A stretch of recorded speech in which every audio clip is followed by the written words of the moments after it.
She's a Mona Lisa. Everyone's lining up to see her. Hello and welcome to my channel. It is an absolutely beautiful day today in Bali, and today I'm going to be taking you guys through what I eat, what I drink, what I do, what I spend living in Bali as a fitness coach who also has an autoimmune condition, and walk you through like healthy places to eat and just how I navigate things really. I am actually setting off into the day relatively late today, but nevertheless, I'm excited to take you guys along with me. I'm about to hop on my bike now and start my day. Something about her features. You'll find her beauty goes much deeper once you get to meet her. One of the hardest things to get in Bali is steps. So I'm just out for a walk now with my coffee, getting my morning block of steps in. I usually do around about 4 to 5k before the sun gets too hot. And then I will go work somewhere, have my breakfast, and then head to the gym. Now, there's a lot of controversy about coffee before food and when to have it and what to do.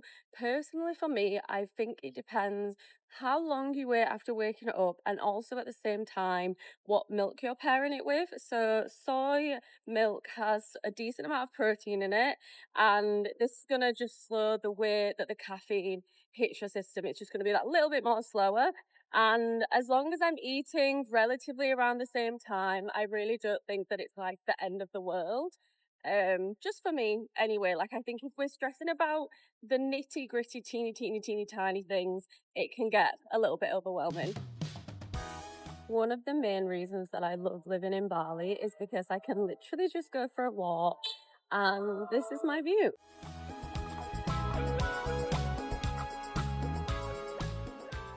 Although I'm very embarrassed to say that I've lived here for a lot of years now and I still haven't tried to surf. So maybe before I leave and move to Sydney, that will be next on my agenda.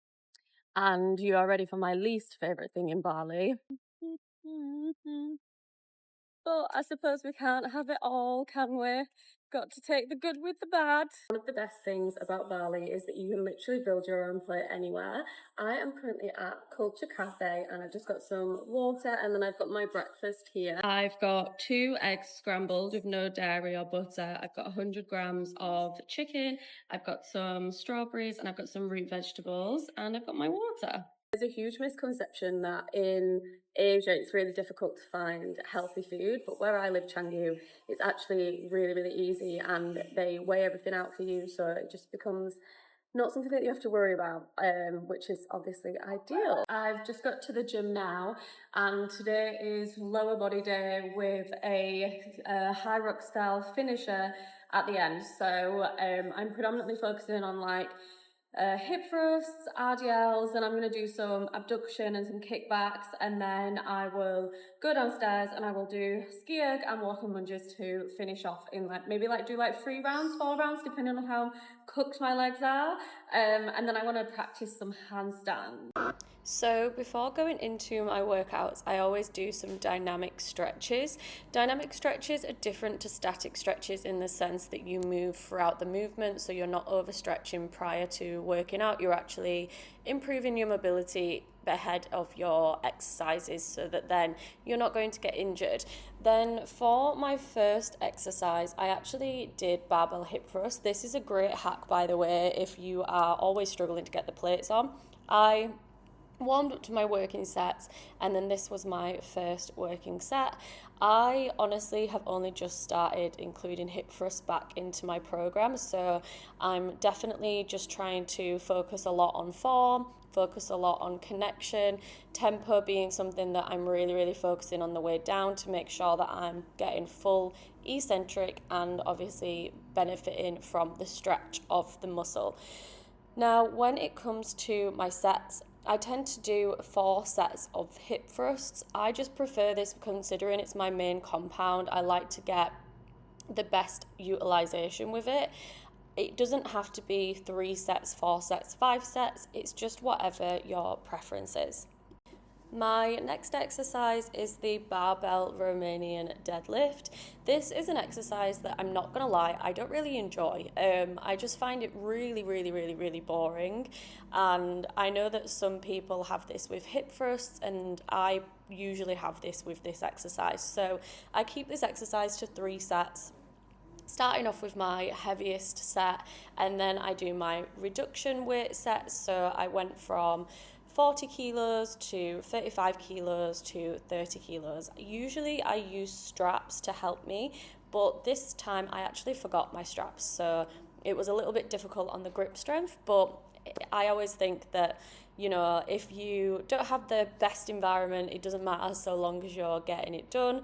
When I got to 30 kilos, to make it a little bit more challenging, I added a pause at the bottom of the reps just to help with that tension. Now I've got my main compounds out of the way, I've gone on to the abduction. So I like to do the abduction prior to Bulgarian split squats. I find that with split squats, I can bring my quads into it because I'm quite a quad dominant person. So by activating my glutes prior to doing Bulgarians, I just find that it fires them up a lot more. I tend to do a higher rep range but a lower weight with this because it is more of an activation for me as opposed to training to complete failure. It depends. I also see a lot of people always asking, you know, where should you position your back, your legs on this exercise. I just say work with the machine. Wherever you start to feel comfortable, you'll notice that I change my position throughout.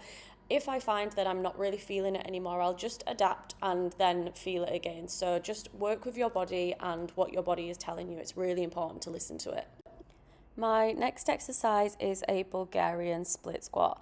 Now, I prefer to use a barbell as opposed to dumbbells with this. The main reason being, like I said previously, I tend to be more quad dominant. So when I use a barbell, I'm putting the resistance on my back, which helps me activate my glutes a little bit more.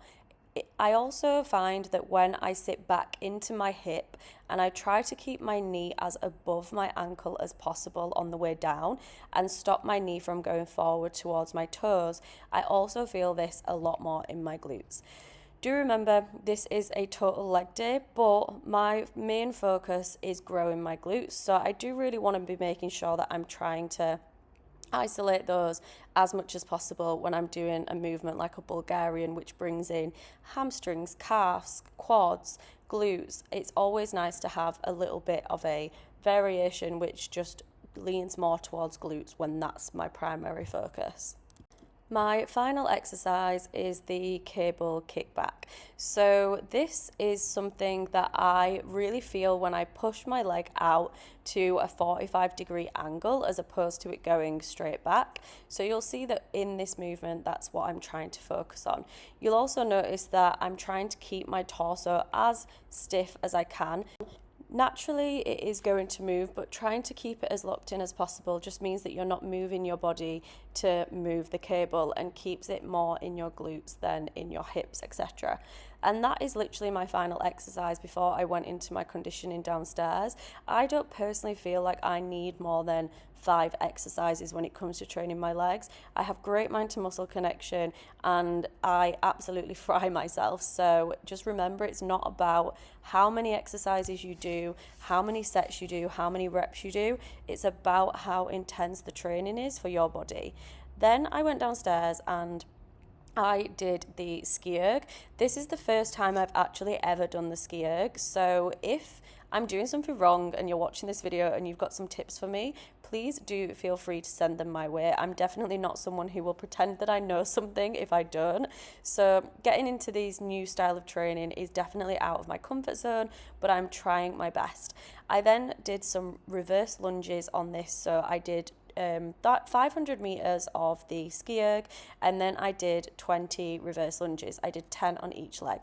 I rested for 2 minutes and then I did that again for 3 rounds. So that was the total endurance style, conditioning, finisher style thing that I did. And then I practiced some kick-ups at the end. I find handstands so fun and such a great sign of mobility and core strength. So this is one of my goals for this year. I've just finished in the gym. I'm not gonna lie, I'm absolutely dead.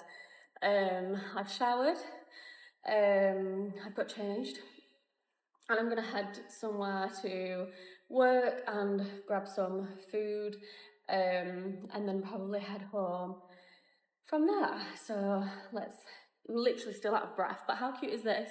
I didn't know how to do the skier. It's my first ever time doing it, and there was this guy, and I was like, "Can you just show me how to do this?" Turns out we're from the same place, so really small world. And yeah, I think that just goes to show: ask the people around you for help, because I had a great time and he was really helpful. I've taken myself to Motion Cafe. I've literally just had to put my earphones in to talk to you because it is loud, but I found myself a little spot outside. I'm the only one sitting outside, which is crazy because you should be sitting outside in Bali, even when you live here. Food has just arrived and it is a feast.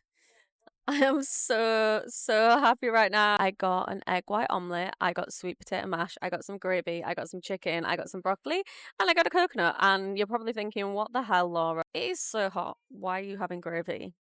And the answer to that is I'm English and I will have gravy no matter what the weather. See, this is why I literally never bother to vlog, because I have literally been working all day.